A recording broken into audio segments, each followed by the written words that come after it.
Entender o contexto sócio-histórico do Novo Testamento é muito importante para aprofundar o nosso conhecimento da Palavra de Deus. Por isso que esse vídeo visa falar das seitas judaicas no período de Jesus, para que você possa ter mais conhecimento da sua palavra. Meu nome é Thiago Amaral, pega uma xícara de café porque a gente tem muita coisa para estudar. Bora pro vídeo?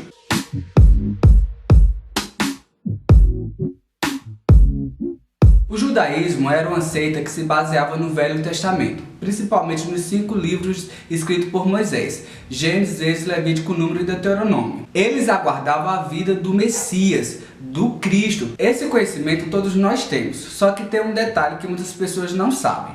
Por exemplo, no cristianismo, existem várias denominações: batistas, presbiterianos, pentecostais, dentre tantas outras. No judaísmo não era diferente. Eles tinham a crença em Yahvé, um único Deus, mas dentro da religião dele havia diferentes grupos teológicos. Eram divididos em 4: fariseus, saduceus, essênios e zelotes. Assim como nós temos as denominações, esse grupo era as denominações no período de Cristo do judaísmo. Conhecendo os seus pensamentos, a sua forma de vida, nós vamos poder entender melhor os diálogos que eles tiveram, tanto com Jesus quanto com os apóstolos. O primeiro grupo que eu quero falar é dos fariseus. Fariseus vem da raiz separado. Era um grupo que eles consideravam os guardiões da lei. Apesar de muitos ricos fariseus chegarem para conversar com Jesus, isso não era o que acontecia com a maioria. A maioria deles eram pessoas pobres e viviam uma vida simples. Segundo esse grupo, além da lei que foi dada a Deus por Moisés, que Moisés deixou escrito lá no Pentateuco, eles também pensavam que existia um grupo de ensinamentos que Moisés passou oralmente, falando para as pessoas. E as pessoas foram passando de geração em geração. Então, além da tradição escrita, além do texto escrito, eles também acreditavam no que chamavam de tradição oral. Vamos ver o que é que Jesus achava dessa tradição oral. Segundo a tradição oral dos judeus, eles, antes de comer, eles lavavam a mão. Todas as vezes que eles iam ao mercado e chegavam em casa e fossem comer, tinha que lavar as mãos. Não era nada sobre coronavírus, não, essa era a questão. Não era a questão sanitária da coisa, era mais uma questão espiritual. Segundo eles, quando faziam esses rituais de purificação, eles chegavam mais próximo de Deus. Era uma questão mesmo de conseguir obter santidade. Os fariseus chegam para Jesus no versículo 5 do capítulo 7 e faz a seguinte pergunta, vamos ver. Depois perguntaram-lhe os fariseus e os escribas: por que não andam os teus discípulos conforme a tradição dos antigos? Não comem com as mãos por lavar. Está vendo aqui a pergunta? Segundo a tradição dos antigos. Então, qual é a resposta de Jesus? Jesus responde no versículo 6. Este povo honra-me com lábios, mas seu coração está longe de mim. Então Jesus diz: olha, a tradição de vocês, ela é apenas da boca para fora, é apenas no exterior. Vocês dizem de lábios que honra a Deus, mas essas práticas no fundo não valem de nada, porque o coração de vocês é cheio de pecado. Jesus até enfatiza no versículo 8 o seguinte: porque deixando o mandamento de Deus, retendes a tradição dos homens. Olha, Jesus chamou a tradição oral de tradição dos homens, não de Deus. Jesus acreditava assim, que o texto escrito era a palavra de Deus, o mandamento, mas a tradição oral era a tradição dos homens, segundo Jesus, como lavar dos jarros e dos copos, e fazeis muitas coisas semelhantes a esta. Então toda a questão da tradição oral Jesus chama de tradição dos homens. Outro ponto que os fariseus eles acreditavam na ressurreição dos mortos. E que quando a pessoa morria, ela, quando chegava diante de Deus, recebia recompensa pelos seus feitos na terra. Jesus também, do ponto de vista teológico, era muito semelhante aos fariseus. A grande questão que Jesus ele vai questionar dos fariseus é a hipocrisia, minha gente. Os fariseus, eles viviam uma vida de santidade exteriormente. A coisa que Jesus mais bate de frente em toda a sua vida aqui na terra é contra a hipocrisia. É tanto que Jesus, em Mateus 23, vai fazer um discurso censurando os fariseus. E por que é que os fariseus eles se comportavam assim? O versículo 5 do capítulo 23 deixa claro: e fazem todas as obras a fim de serem vistos pelos homens. E é aí onde Jesus vai bater de frente com eles. Vamos falar dos saduceus agora. Os saduceus, eles não acreditavam em nada. Não acreditavam na tradição oral que os fariseus criam. Não acreditavam que havia vida após a morte. E muito menos que se receberia recompensa pelos feitos aqui na terra. Um detalhe interessante é quando nós lemos Lucas, o capítulo 20, a partir do versículo 27. Se eles não acreditavam em nada, em ressurreição, em vida após a morte. Por que é que eles chegam para Jesus e fazem a seguinte pergunta? Uma mulher, ela se casa com um rapaz. E o rapaz morre. E aí ela casa com seu irmão, casa com outro, e assim casa com 7 irmãos que ele tinha. E eles não tiveram filho. E essa mulher, quando morrer, quem é que vai ser o marido dela? Na verdade, eles não estavam querendo fazer uma pergunta teológica a Jesus. Só estavam querendo pegar Jesus em uma saia justa. Esse grupo, eles acreditavam no Velho Testamento e diziam que se devia seguir a lei de Moisés, praticá-las e acabou e ponto. Só isso. Agora, para poder continuarmos o vídeo, eu preciso explicar um contexto histórico para vocês. Vamos dar uma pausa aqui e já eu volto nos grupos religiosos judaicos. Na antiguidade, os povos eles se guerreavam muito entre si. E quando uma nação dominava a outra, aquela nação que venceu, ela geralmente levava aquele povo para ser escravo, para fazer os serviços que eles não fariam, tipo mão de obra barata. Ou eles colocavam governantes, deixavam as pessoas na cidade onde eles estavam, colocavam governantes e cobravam uma taxa, um tributo para eles viverem suas vidas normais. E isso tinha acontecido com a nação de Israel. A nação de Israel, séculos antes, haviam sido dominadas pelo Império Romano. Então Roma não levaram eles cativos para a sua terra. Eles simplesmente disseram: olha, paga um valor aí pra gente, um tributo que vocês podem viver, vocês podem viver como quiserem, seguirem a religião de vocês. Entenderam? Agora vamos voltar para o vídeo.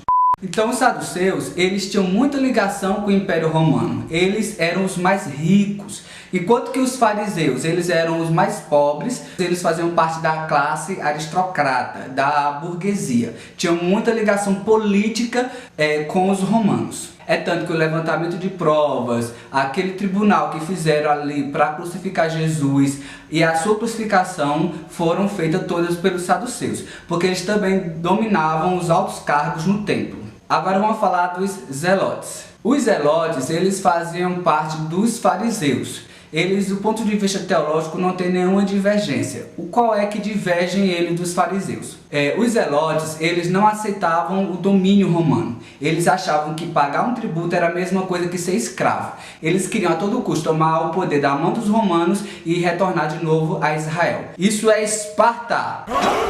Mateus capítulo 10, ele vai descrever os discípulos de Jesus. O versículo 4 fala de um tal de Simão, o Zelote. Esse nome não é o sobrenome dele, nem o nome do pai dele. Era o grupo religioso judaico que ele fazia parte antes de seguir a Jesus. Os Zelotes, ele surge a partir de um tal de Judas, o Galileu. Judas, ele levanta um motim lá no período do censo, aquele censo que foi feito por Augusto no período do nascimento de Jesus. Aí quando surge os Zelotes. Outro trecho da palavra de Deus que vai falar sobre os zelotes é em Atos capítulo 5. Os discípulos é chamado para serem interrogados pelos líderes do templo, que são os... Eu não sei! Isso mesmo, saduceus. Eles são chamados pelo grupo dos saduceus para serem interrogados porque estavam pregando sobre um tal de Jesus. E aí, Gamaliel, que fazia parte do grupo, doutor da lei, se levanta e pede para que os discípulos saiam um pouco e Gamaliel dá o seguinte conselho para os saduceus. No versículo 37 ele diz o seguinte: olha, se levantou aí um tal de Judas, o Galileu, no período do alistamento e levantou um grupo para fazer motim e não deu em nada. Então, deixa esses homens de mão, porque se essa obra é de homem, vai se acabar. Mas se for de Deus, vocês não podem fazer nada. Então esse Judas aí que ele está falando, o Galileu, é Judas o que começou o grupo dos zelotes. O último grupo são os essênios. Os essênios também descendem dos fariseus. Do ponto de vista teológico, fariseus, essênios e zelotes são o mesmo grupo.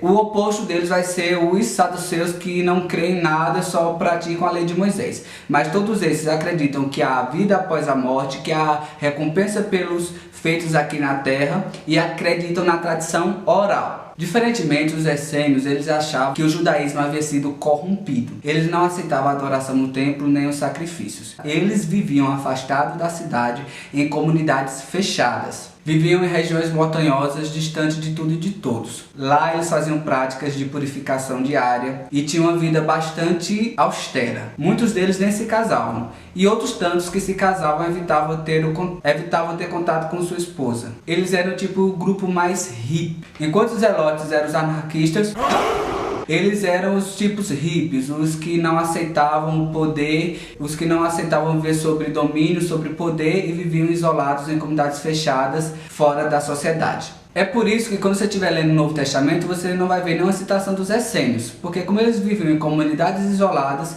Jesus não teve nenhum contato com eles e nenhum dos apóstolos. E esses grupos do Novo Testamento ainda existem nos dias de hoje? Não. Eu não entendo muito do judaísmo nos dias de hoje, mas tem uma linha dentro do judaísmo atual chamada judaísmo rabínico. Esse grupo de judeus, eles descendem muitas das suas crenças da tradição oral dos fariseus, mas eles não têm tanta ligação mais do ponto de vista doutrinário. A única ligação que eles têm é no ponto de vista histórico. Para encerrar, eu quero apenas salientar que os judeus eles esperam a vinda do Messias, tanto no período do Novo Testamento quanto até hoje. E Jesus, ele veio como esse Messias, mas não foi aceito. Os judeus esperam Cristo para libertar eles da opressão, mas nós cremos que nós servimos a um Cristo que nos libertou do reino das trevas e nos fez parte de um reino celestial. O reino de Cristo não é deste mundo. O reino de Cristo, quando nós o aceitamos, é implantado dentro dos nossos corações. O mundo por aí está com pandemia, com crise, distante de Deus, mas nós não estamos olhando para o mundo. Muitas pessoas dizem por aí que não há Deus porque o mundo está como está. Não, eu acredito o seguinte, que há um reino de Deus implantado no meu coração. Se eu olhar para fora, eu não vejo Deus, eu vejo as pessoas que seguiram a sua própria vontade. Mas quando eu olho no meu coração, eu sinto a presença de Cristo e Ele reina. Jesus é o Messias que veio para trazer liberdade. Quero agradecer a você que ficou até o final do vídeo, mas ainda quero lhe pedir uma coisa. Que você se inscreva no canal e compartilhe essa mensagem para que muitas pessoas possam entender um pouco do contexto religioso no período de Jesus. Gente, valeu, muito obrigado. Paz e graça e até a próxima.